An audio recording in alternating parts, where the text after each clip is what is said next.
Alam niyo ba kung ano ang tamang pag-i-engage sa kapwa natin creator? 'Pag nanonood po tayo ng video, kailangan tapusin po natin yung video na pinapanood natin. Mag-react po tayo, mag-comment tayo, at kung nagustuhan po natin yung video, ay pwede natin po itong i-share.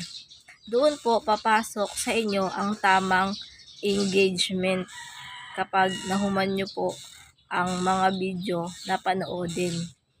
Hindi po yan papasok sa inyo at hindi po kayo naggagawa ng original engagement kapag nasa gitna kayo, hindi nyo na tinapos.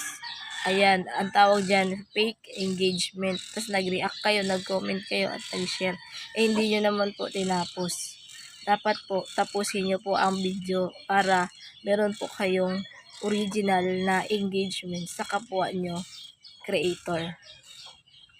Lamang po at maraming salamat.